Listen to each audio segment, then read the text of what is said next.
going on, ladies and gentlemen? This is Dan. We got everybody here at Billy G's. Bourbons are live, talking a little bit about gratitude.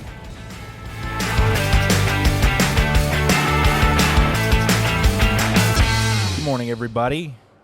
Billy morning. G's. How are you? Our second episode of Billy G's. Yeah, buddy, it's a beautiful Saturday morning. Smoking the Sobra Mesa Brulee, which is sweet-tipped. But that's okay. It's sweet-tipped, but it's okay. It's Some a would morning say- cigar. Never mind.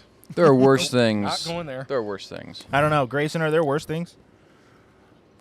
I mean, if it was an infused cigar and it had a sweetened tip, then yes. That would be worse. We're going to find out that it probably is. Yeah. It's probably infused with something.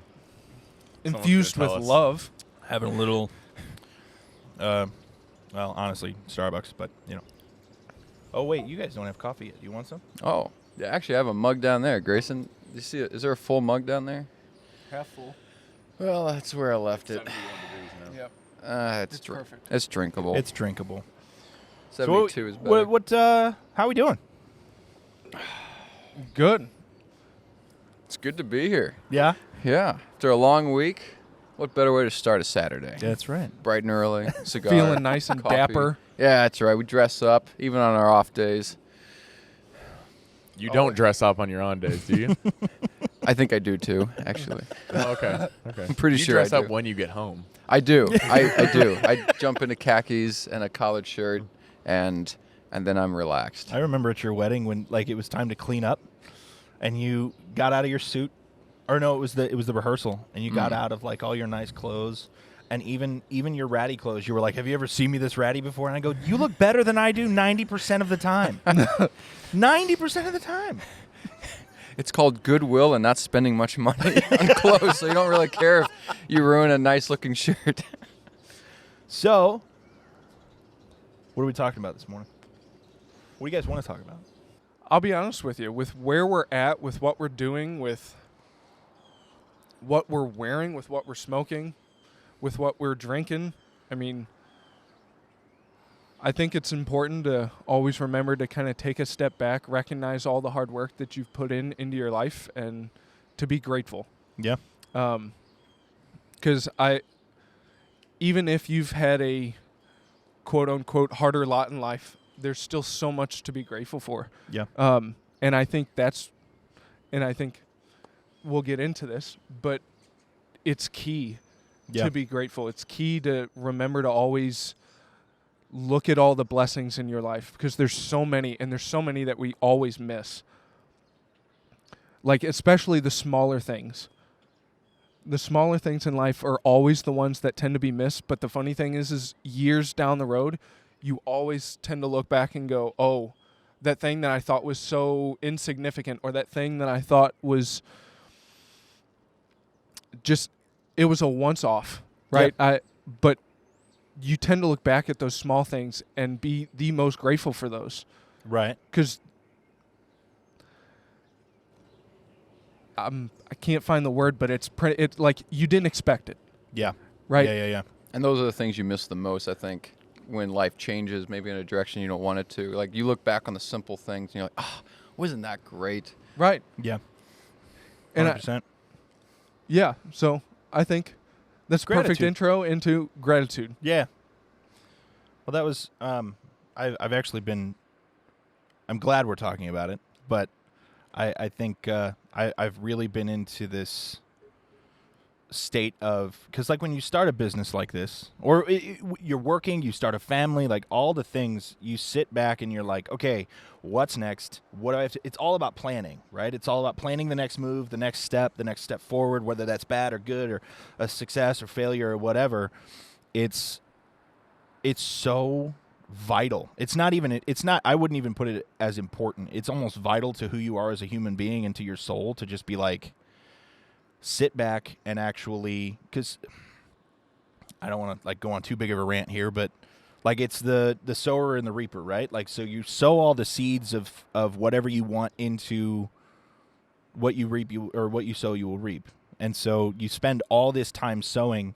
And I was actually in time of prayer the other day, and I felt like, the Lord was like, you have yet to sit back and just look at the roses that you've grown. You know? Yeah. And I mean, it's the same thing. You know, my grandfather is like third generation farmer, and so he knows all about that. And it's like you spend so much time and effort and money sowing and sowing and sowing, but at the end, when it's time to harvest, you sit back and look at what you've done. You know, that's the time to sit back and understand the gratefulness of your hard work, but also just the blessing of having what you have. Well, I think if you don't do that, I think life goes so quickly because you're not taking a moment to just sit back and ponder and think and be grateful and see how far you've come. If you're always just looking just to that next thing, there's never a chance to just, sit back and be grateful. Yeah. And then I think before you know it, you look back and 20 years have gone by and you're saying, wow, holy smokes, where did the time go? Yeah. Well, and then people come in and out of your life that you weren't, like, you recognize years down the line, oh, that person was a true, genuine friend, which nowadays is hard to find. Yeah. Like a true, genuine person who's not trying to get anything out of you, but instead truly wants to see you succeed and truly wants to help you become the best version of yourself. That's borderline impossible to find nowadays. And if you don't take a step back and recognize what you have when you have it, it's the old adage of you don't know what you have until it's gone. Yeah.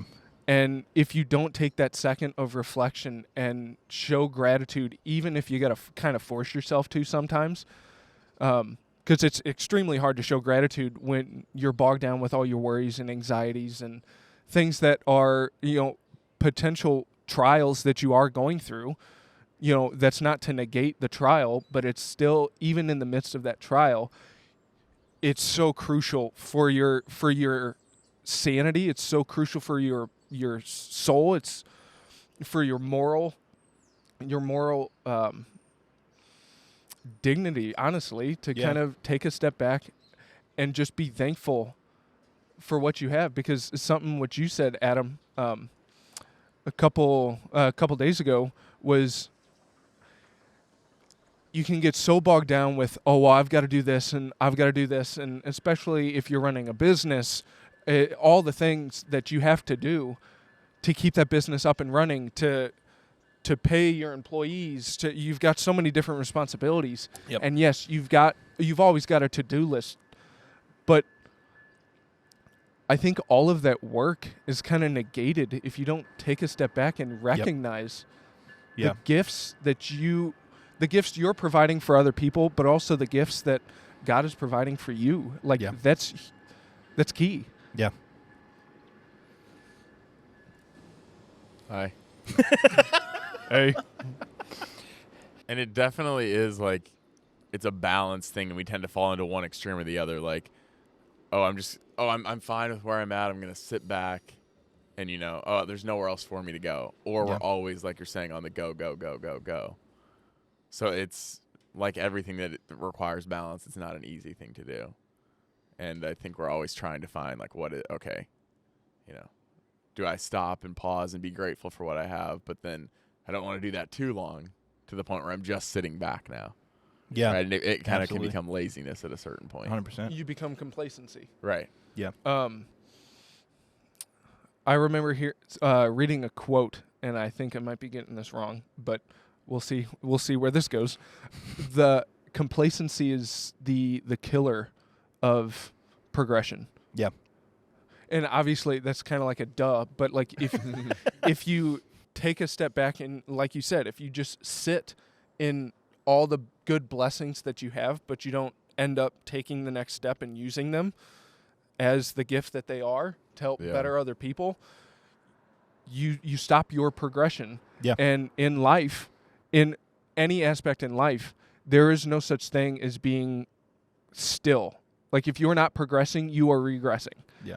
There's no such thing, because think about a swamp, right? The water, since it's not moving, it becomes gross. It becomes dirty. It becomes it smells bad.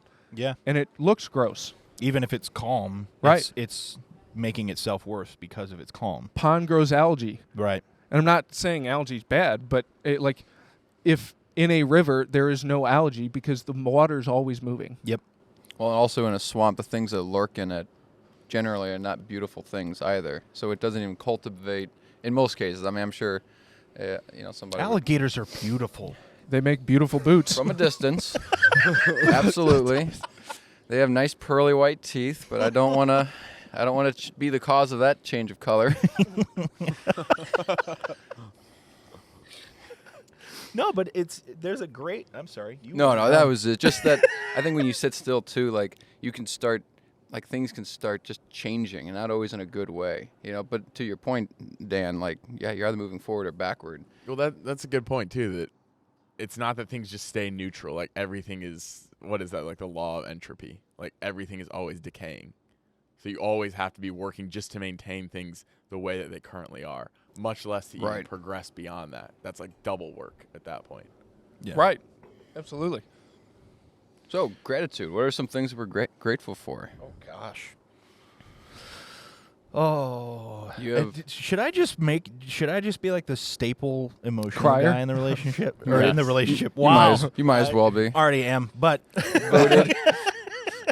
but like on every episode, like the Jordan Peterson, I'll say something really sweet, and then I'll just remember something from my past or something that I have now. Just be like,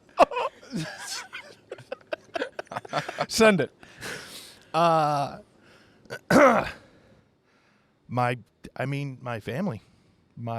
I'm something that I struggled in therapy for years with, and something that I learned through years of discernment and prayer and different things of trying to be a better man. I understood the value of being grateful for my past, regardless of how hard it was, regardless of the things that I had to go through, Yeah. because I had kind of an epiphany almost the other day. There's so many, just kind of going off on a tangent of the past really quick. Like, there's so many people who are like, they don't want to think about it. They don't want to deal with it. My past was horrible. I can't think about that. Your past has no significance to your current self except for the experience that you learn from it. Wow, that's well said. There's no significance of your past other than that. That's it. And so dwelling on it, you can't change anything. Even if we were to do time travel, which I doubt that'll happen. But I mean, like, I hope not. yeah, that's the only time is in fantasy when the past matters, because they go back and they change it, and then it changes the future. There's nothing you can do about changing your present because of your past, so stop dwelling on it. And instead be grateful for it because you're standing where you are now. But to your point, there's almost a way in which we can change the past based on how we use it in the future. So that goes back to what we were talking about before with like wisdom. Like the wise person knows how to adapt from the mistakes that they have made. Yes. And the fool keeps making the same mistake over and over again. Yep. Like we said, insanity is like making that mistake, doing the same thing, expecting different results. Right. So in that sense, it's almost like you can't change the past, but you kind of can change the past. Yeah. Well, and if you based on how you react. well, and the way you react is through gratitude, right? Yeah. Like that's how you change the past. Is you recognize all the mistakes you made in the past as blessings, because it's the thing we talked about in the wisdom episode. Yep. Oh no. Okay. No, well, you can go in there and delete the other episode because I have it. Yeah. Yeah. Good call. Yeah. Brief intermission. Brief intermission. We're fine. We're fine. There it is. Little technical glitch there, but we're fine. We're back at it. Joe's cigar is almost gone. It was down a to the nub. long intermission.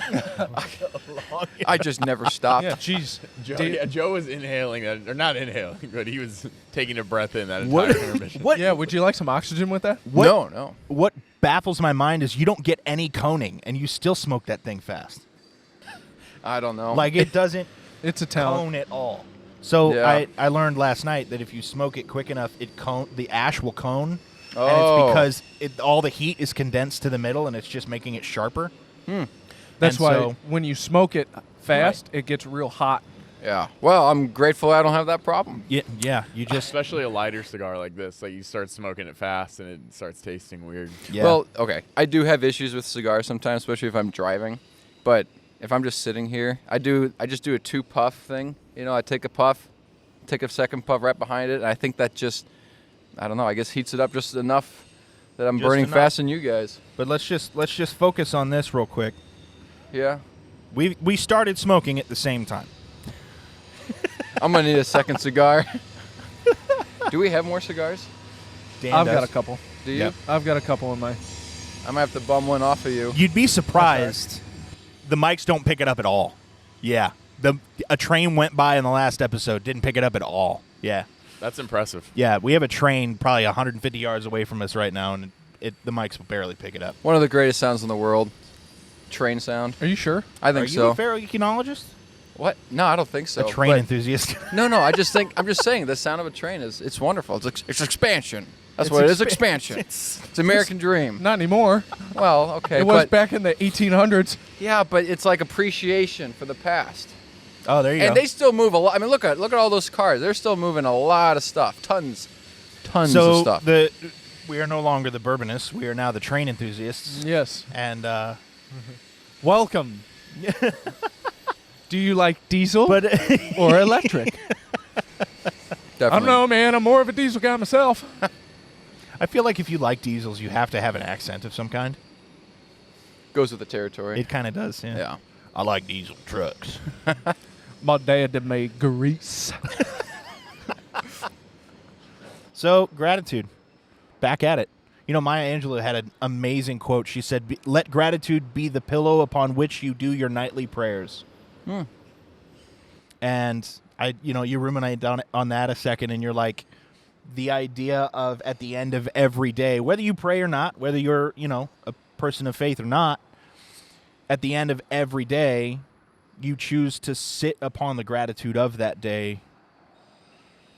It's the ruminating at the end of the day. I think especially with big business owners and with the strive for money and the strive for success and the strive for, again, like we said, wanting more, it can turn into you lose the age-old tradition of kicking your shoes off at the end of the day and putting everything down and and being grateful for the work you did that day. Yeah. The thing that I think needs to be said about gratitude is that it's become such like a buzzword, Yeah.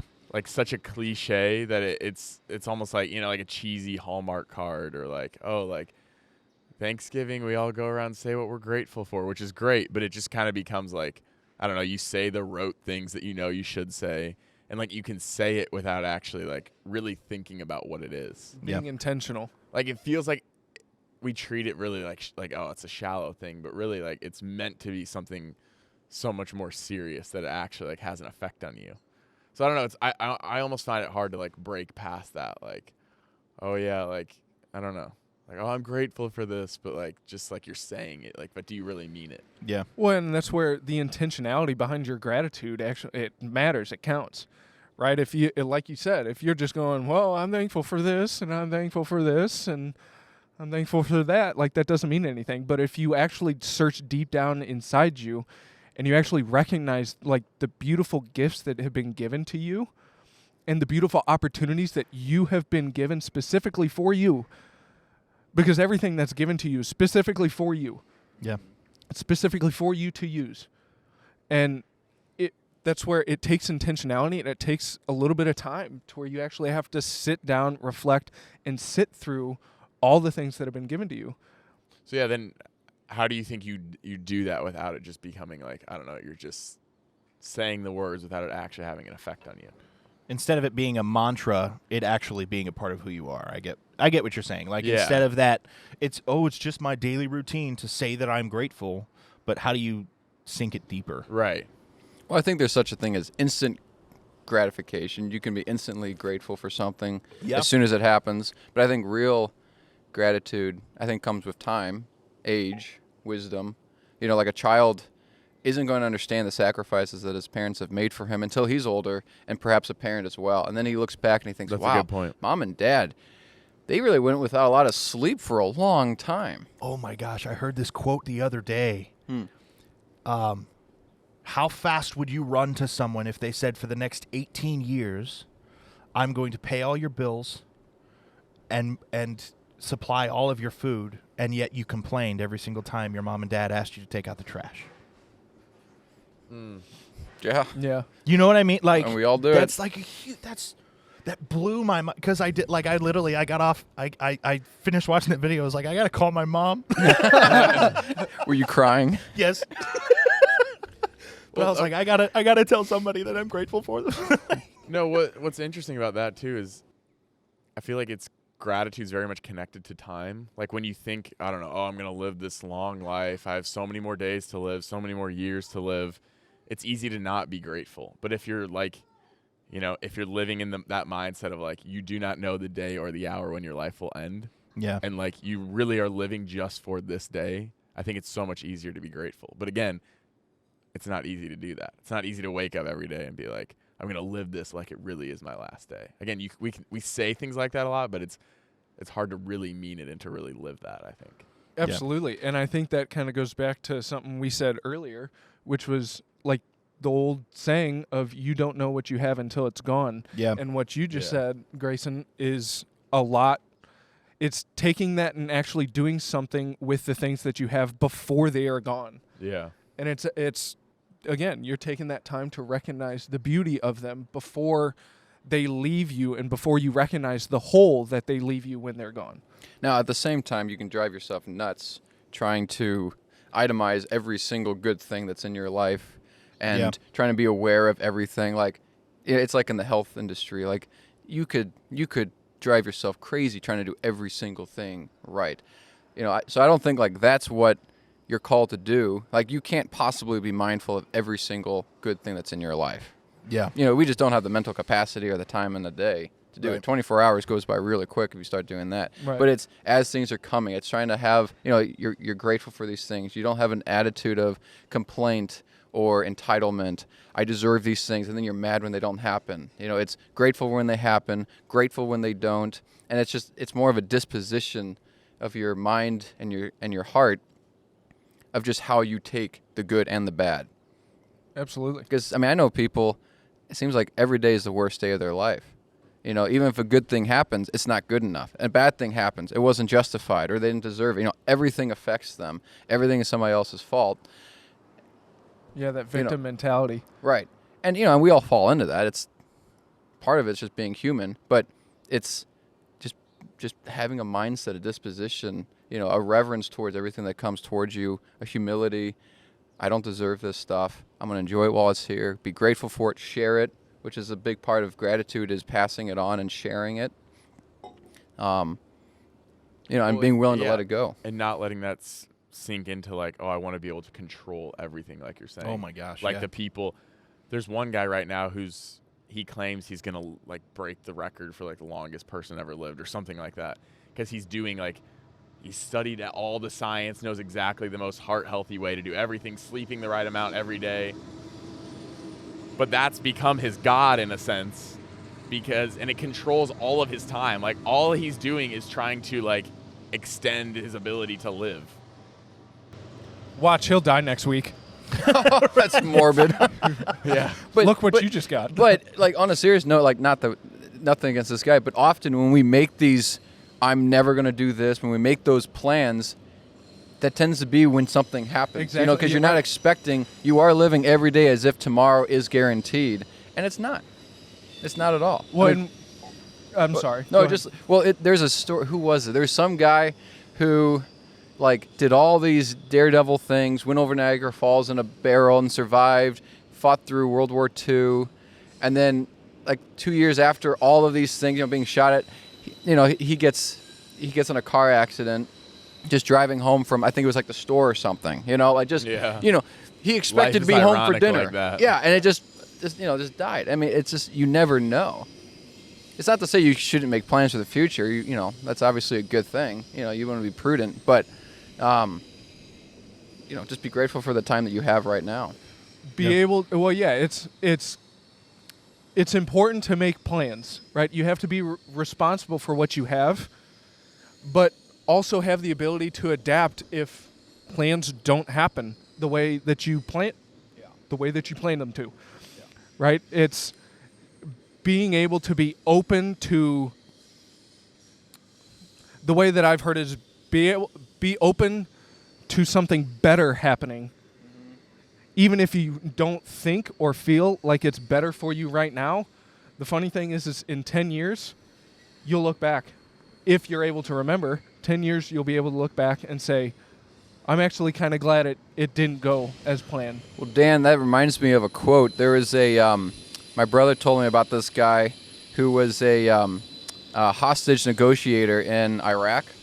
And this guy was really good at his job to the point where he was able to even get the enemy to respect him. And if he was in the negotiation, they had a much higher chance of success because they just trusted that this guy really would come through on his end. But something that he learned and something, I guess like a saying that he came up with was never be so sure of what you want that you would give up something better. Yeah. And I think so many of us, Yes. it's so easy to fall into like, no, this is what I need, this is what I want. And we're missing maybe something that's better.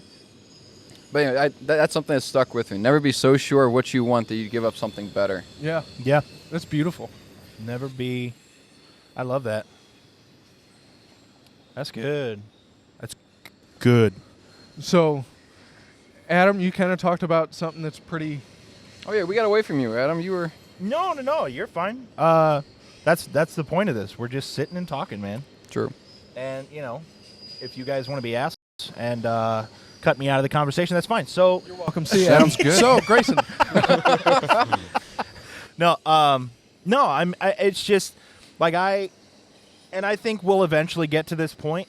I don't think going too personal is right off the bat is a good idea. Full send. Full send. But from the time I was 18 to the time I was 25, so there's a good 7-year span where a lot of my life was just hell. And I will openly admit, and I'm sure my parents and family and all my friends who were with me at that point would love for me to hear this, but I caused most of it. And I've come to grips with that and come to the understanding of, a lot of our choices are on us. And I got into, and you mentioned victim mentality, and I think I think victim mentality is what plagues our culture. There is no responsibility taken whatsoever anymore.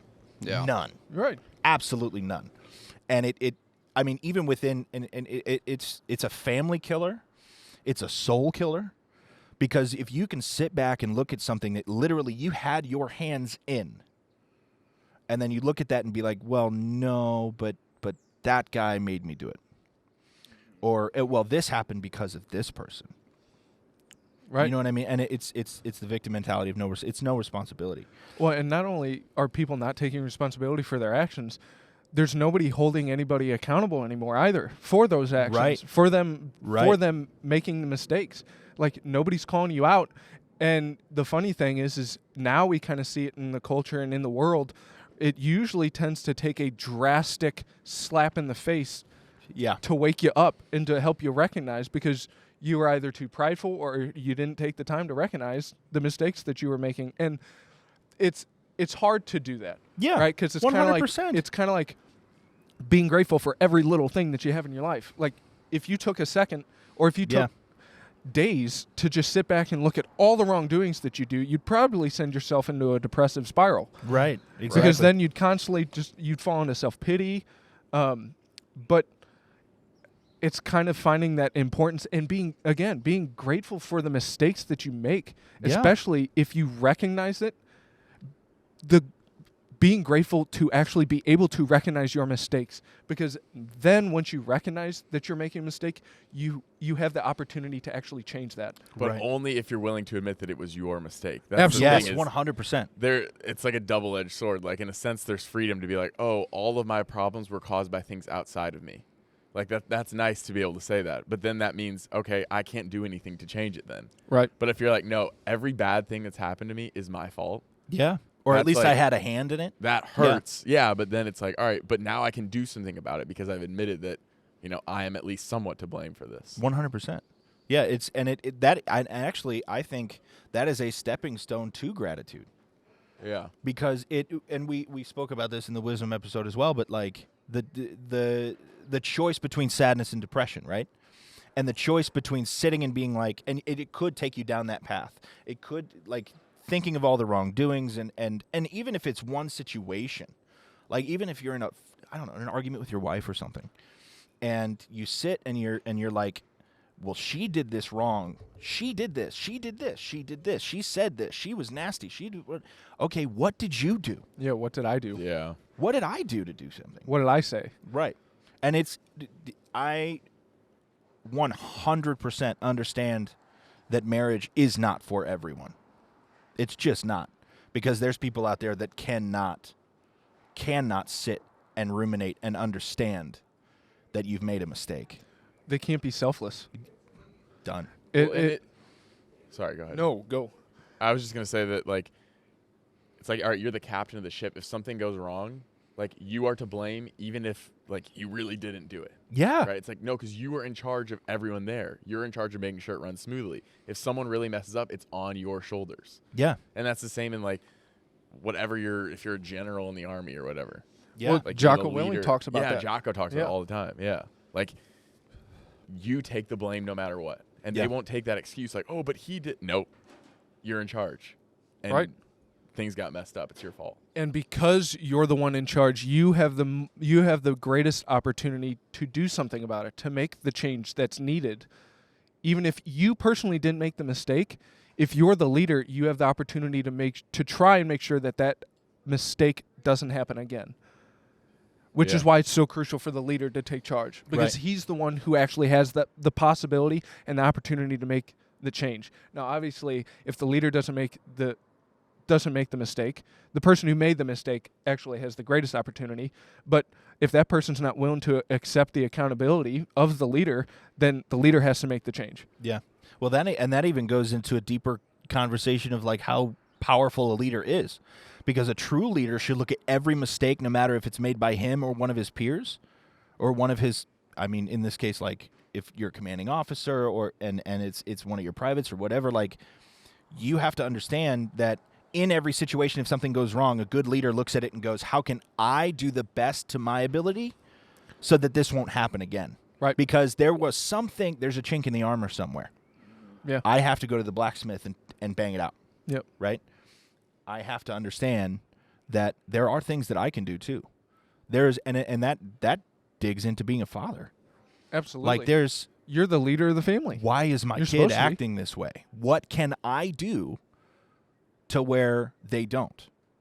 Like, and I'll go a little personal, but so my daughter has a pretty severe temper, and she acts out.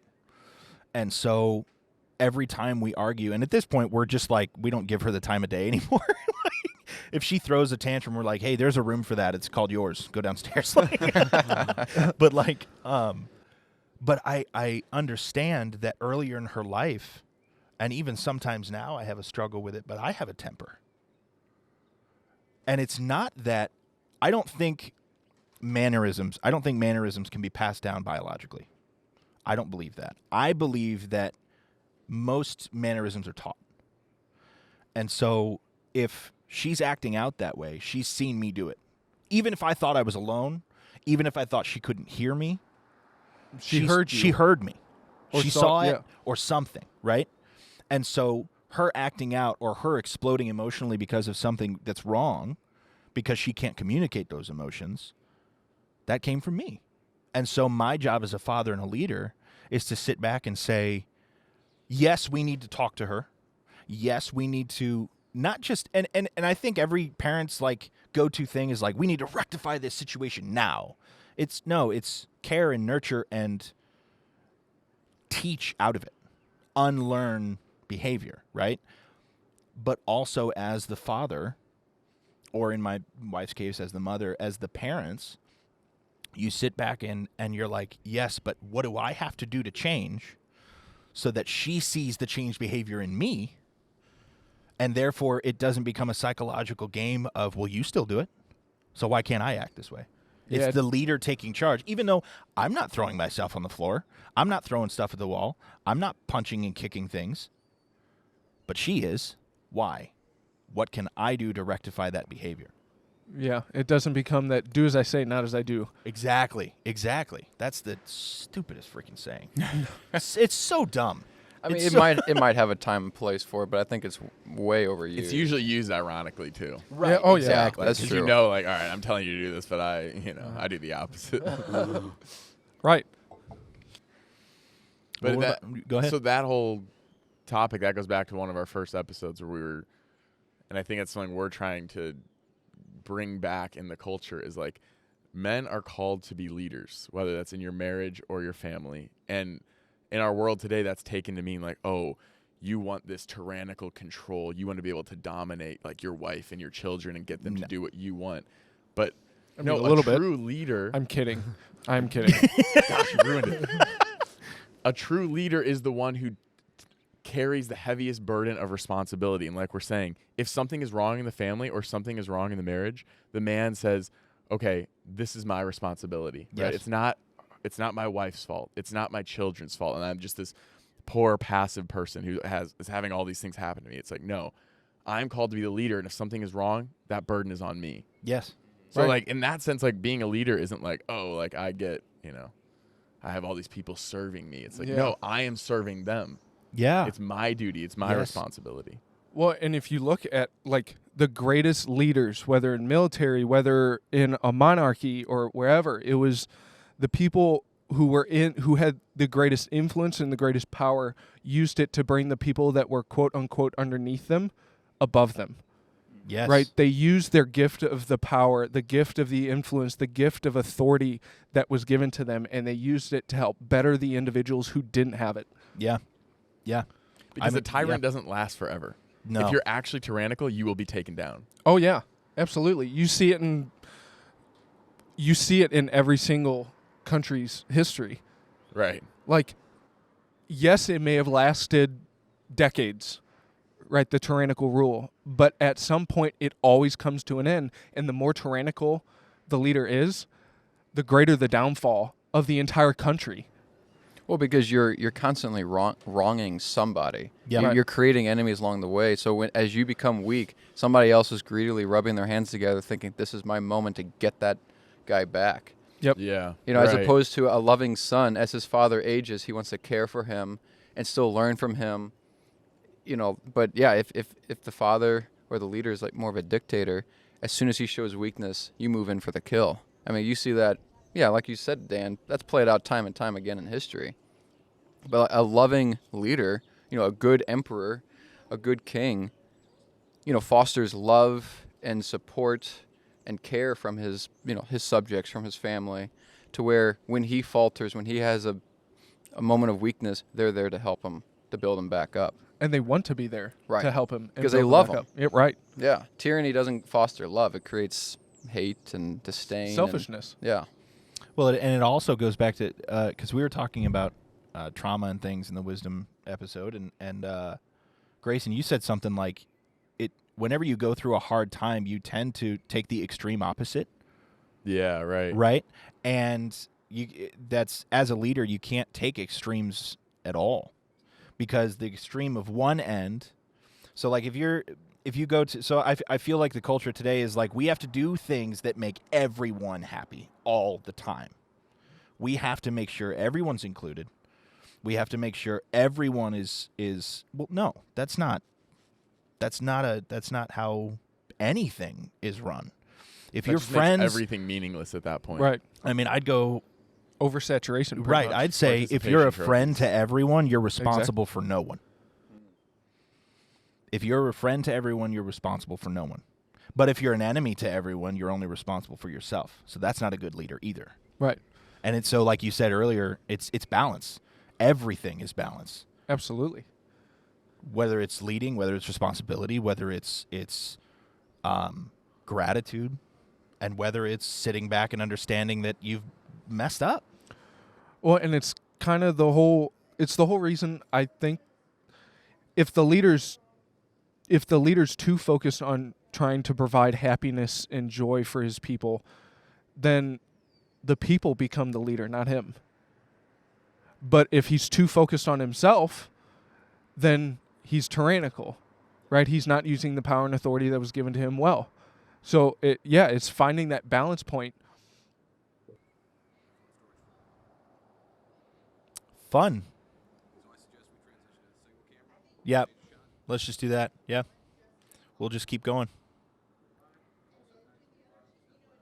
9:25. We're good. We're good on time.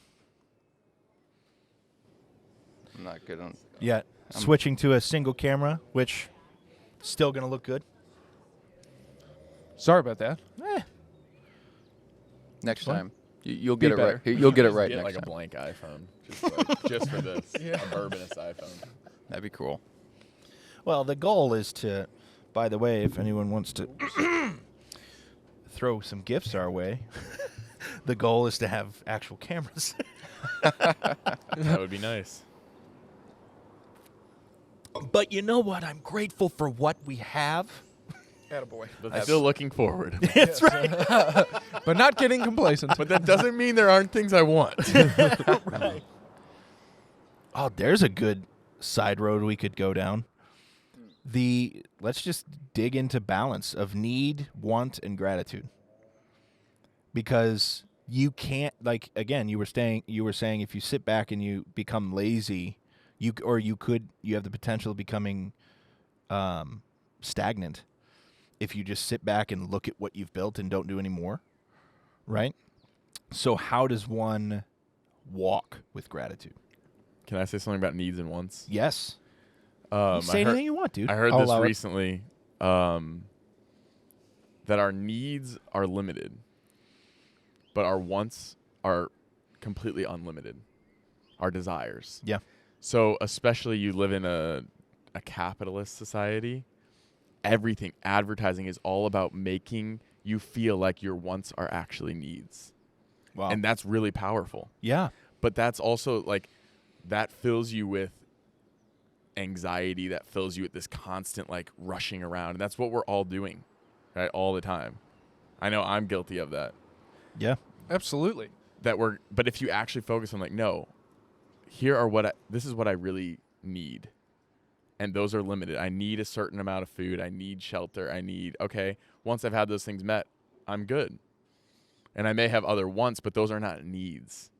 And I think we get those two confused a lot, especially in modern society. Well, absolutely. I mean, the thing that has constantly has come to my mind recently, being a person who has once had a very unhealthy relationship with food, was that just because I'm hungry doesn't mean I need food. Yeah. Believe it or not, we can actually function when we're hungry. Yeah. In fact, I tend to function a little bit better when I'm hungry. Right? Once I satisfy that hunger, especially the more hungry I am, the more I satisfy it, to where after I eat, I get lulled down, I get tired, I get less functionable. And so it's recognizing, okay, just because my mind might be telling me I apparently, quote unquote, need food, just because my body is telling me I want food doesn't mean I may need it. Now, if I haven't eaten for 6.5 days, That's a need. maybe That's get a it. bite. Maybe listen to that. Hey, when you stand up and then go You black, go down? You do. You stand up and go right back down. Maybe take a second and find out. Eat a peanut.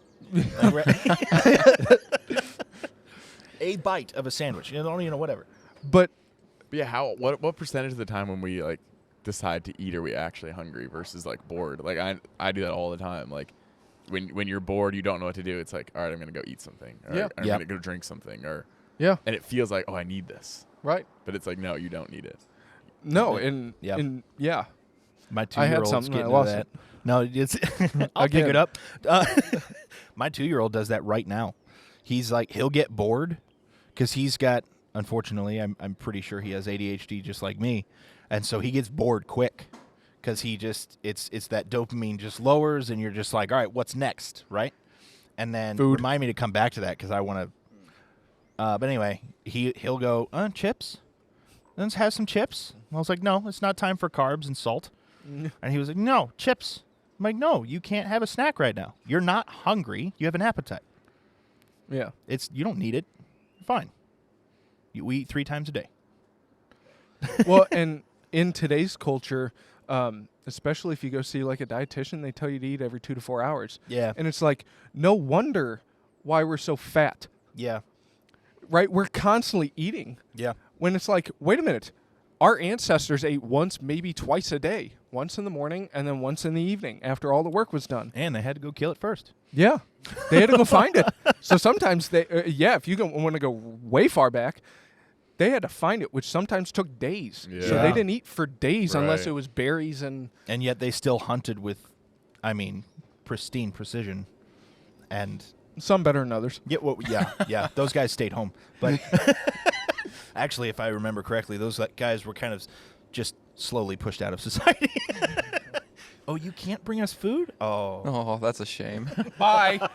Such But a it- nice chap. Don't let the door hit you on the way out. That also shows like the wisdom of the church in demanding of its people to fast at times. It's not Oh, wow, really yeah. for your health benefits, but there are, as a nice side effect, it actually is good for your health and good for your mental well-being to be like, no, wait, food does not control me, right? Exactly. My stomach does not control me. Yeah, I am in control of the food. I say when to eat. Food doesn't tell me when to eat. Yeah. Right. Exactly. Yeah. What are some things that come to mind when you think of like what you're grateful for? Your wants and needs and, Well, I'm certainly grateful for not just the good things, but also the bad things that happen in life. Yeah. Because I think even a bad example can be a very good example and give you parameters for, how far you might stray one way or the other. Yeah. Some of my wants would have been to have a father that was in my life, a lot more. When I was 12, my dad was very much out of the picture, and had to be. So, my wants would have been to have a father around. Yeah. But God blessed me very much to bring good men into my life that acted as mentors, stand-in fathers. Yeah.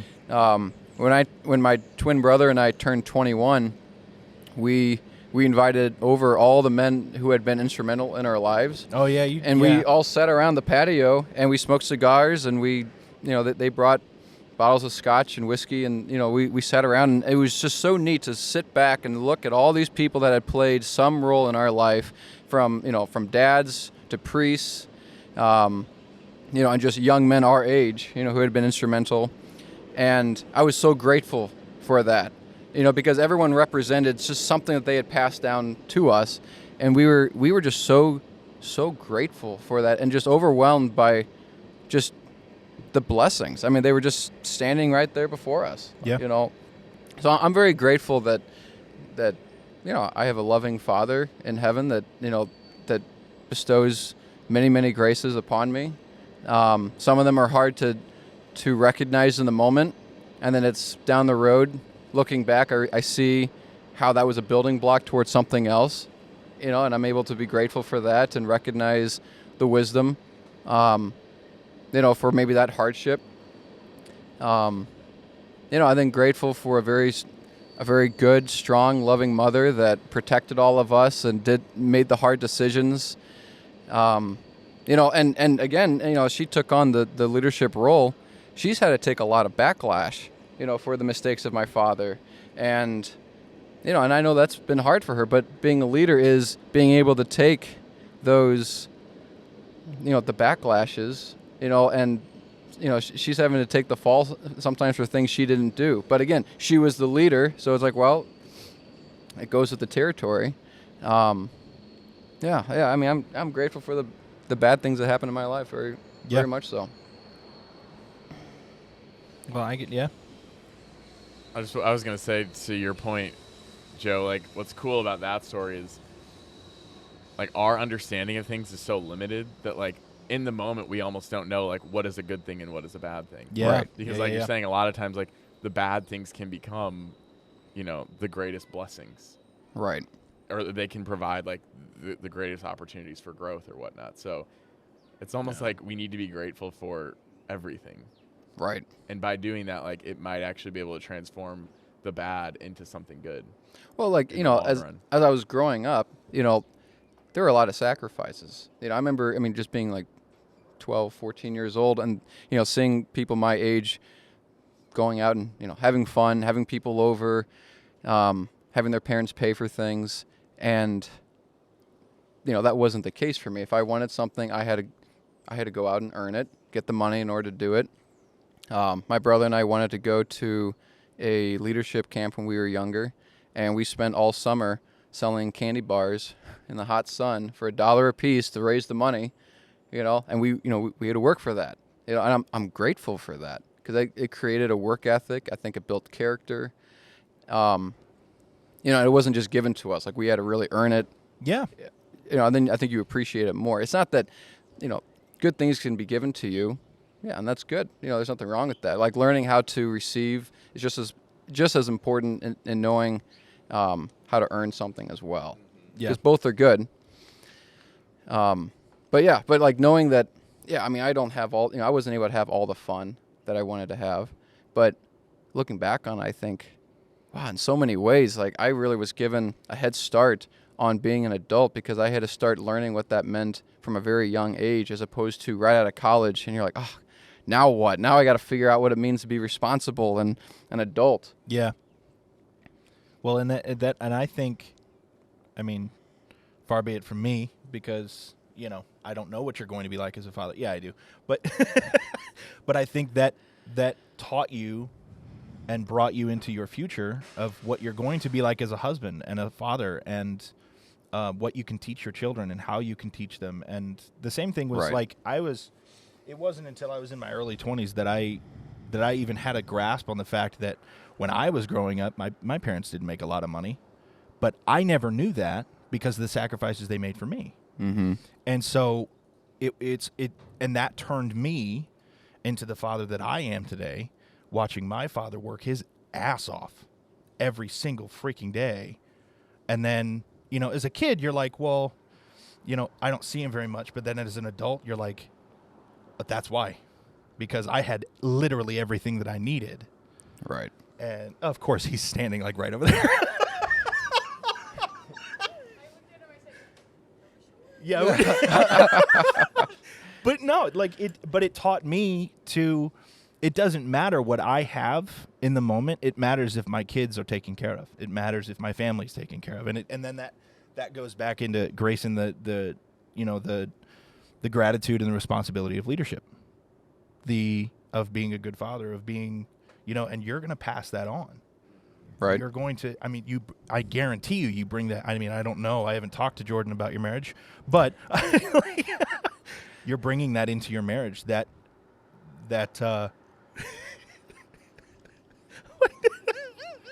my dad just brought over like a big old mug of Wow. Show that in the camera, Daniel. Just big old mug. Cheers, Billy's. Yeah. Heck yeah. Oh yeah. It's good stuff. Welcome to Billy G's. Yeah, that's right. But yeah, that you're going to bring that into your fatherhood.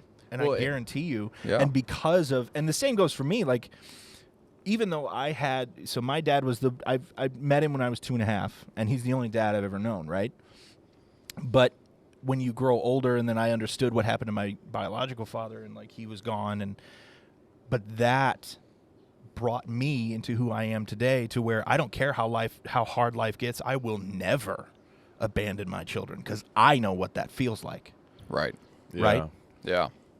Well, and to your point, Joe, like, you having to make those decisions, like, at a young age, like you're saying, Mm-hmm. between, I want to go hang out with my friends or be with my family. Like, it's not like you're making a decision between a good and a bad thing. Right. And I Right. feel like that's what I've found. Like, me and my wife are constant, like, the hardest decisions we have to make are between two good things. Yes. Like, Mhm. should my I hang gosh. out with my friends tonight, or should we do this thing as a family?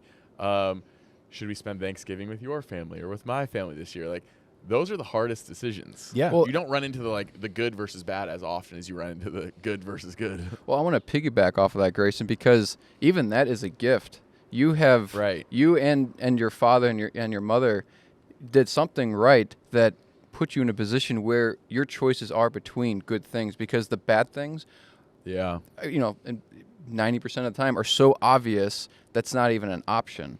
And you're not even going to make decisions that are going to lead you to a spot in life where you're having to navigate back out of it. Because sometimes you can get so deep into a hole where you almost have to start choosing lesser evils to bump yourself back to a good place in life. Yeah.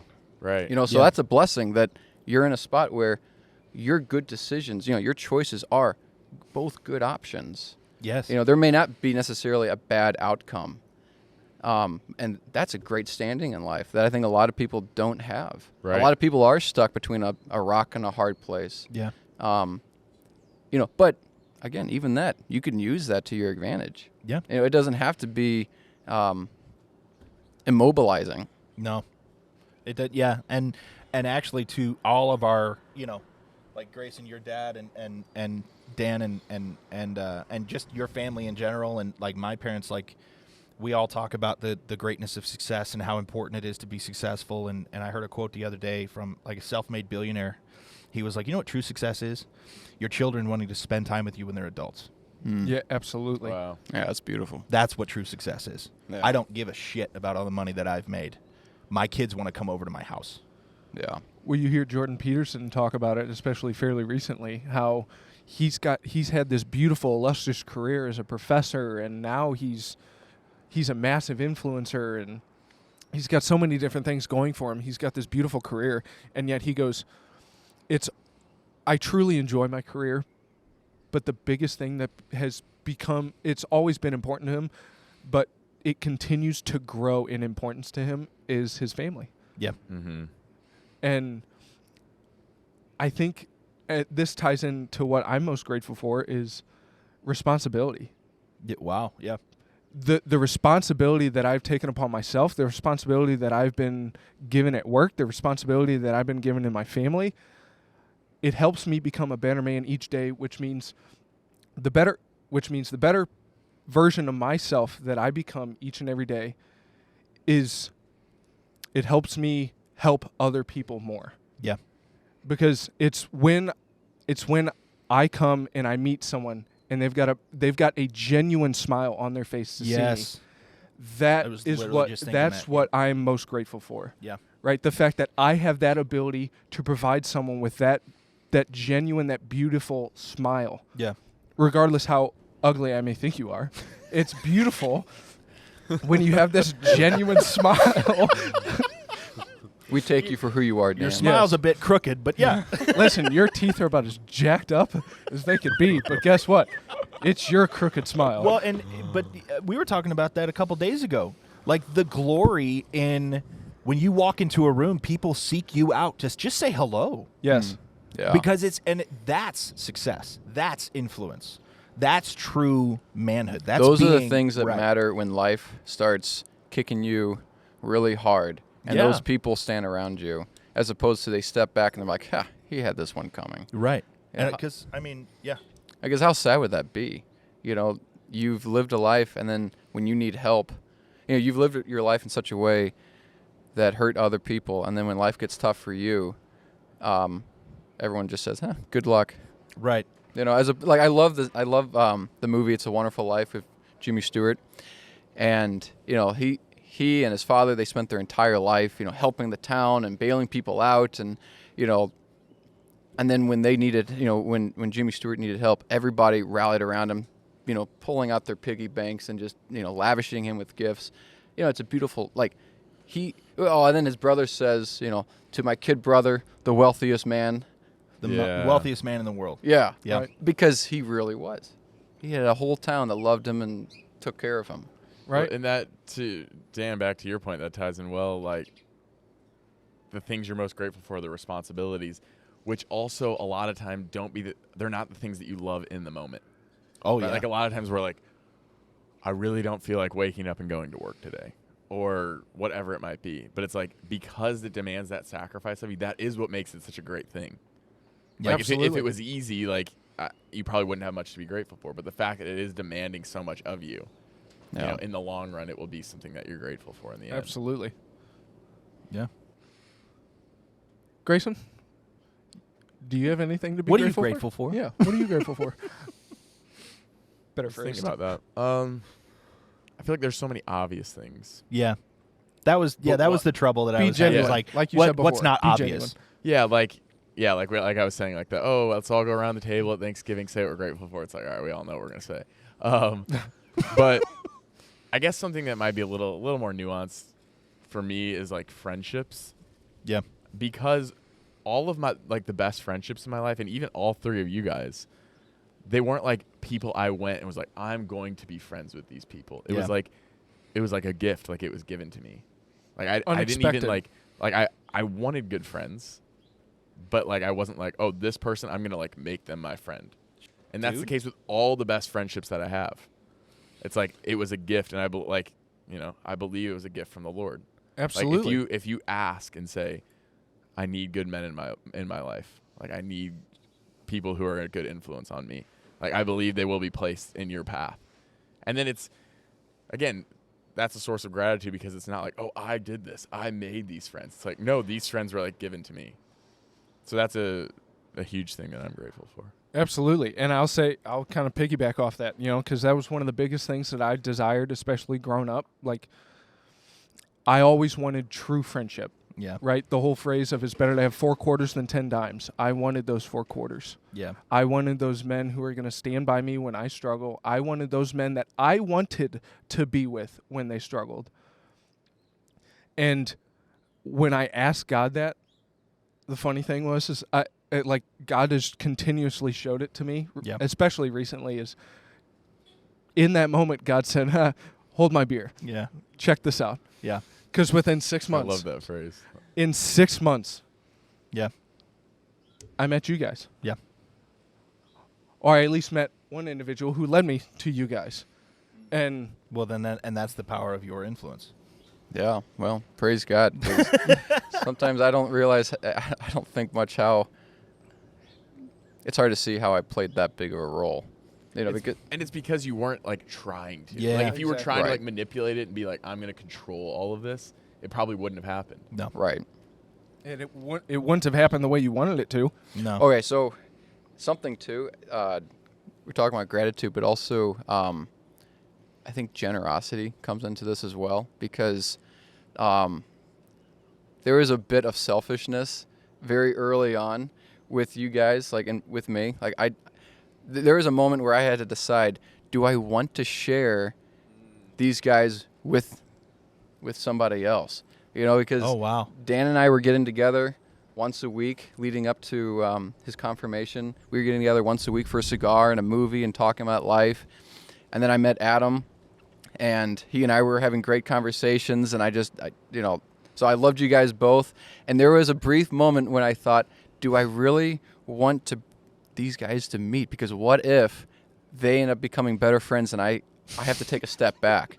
And then Grayson, you were the last guy, I think, to come into this group.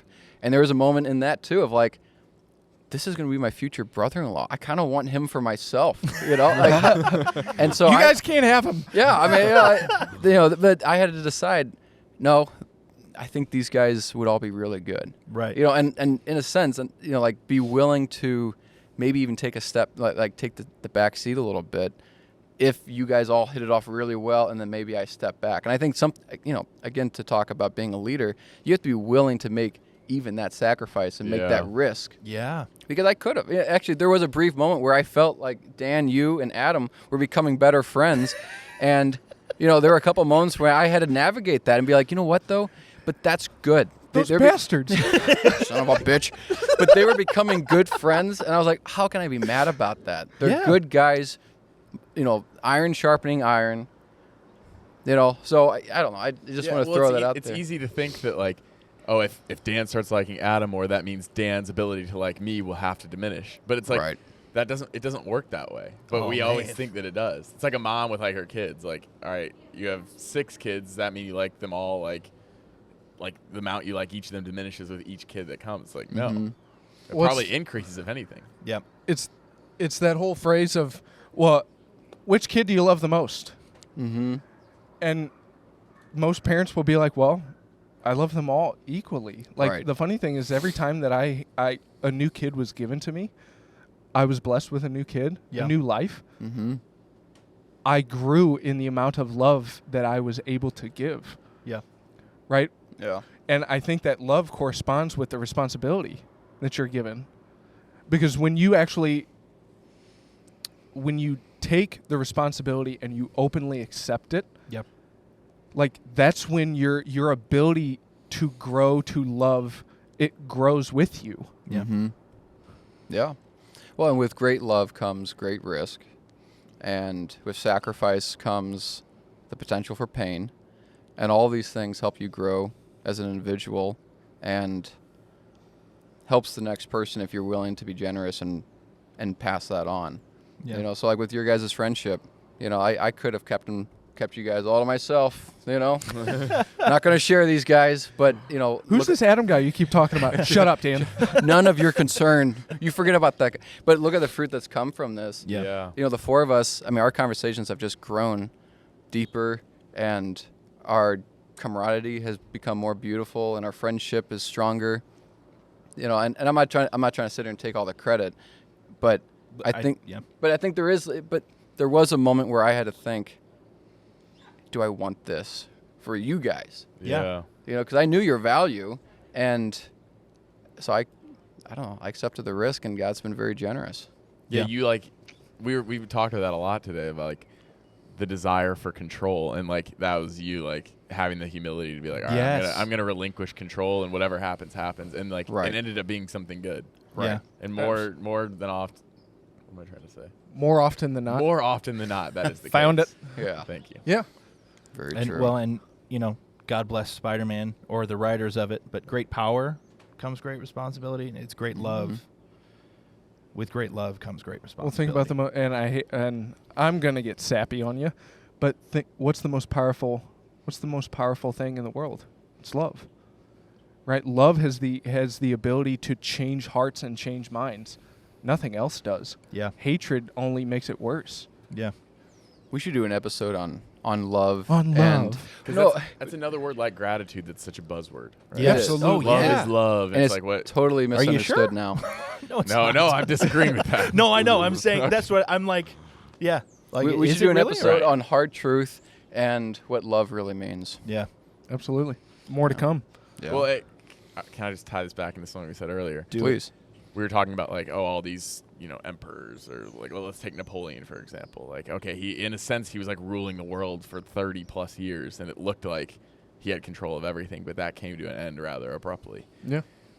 What is the one empire that has still continued 2,000 plus years later? It's the Christian empire, right? Yes. And what did Jesus do? Like, that was pure love, like laying down Yep. his life for it, like taking responsibility for everyone and everything, taking the sins of all of us on his shoulders.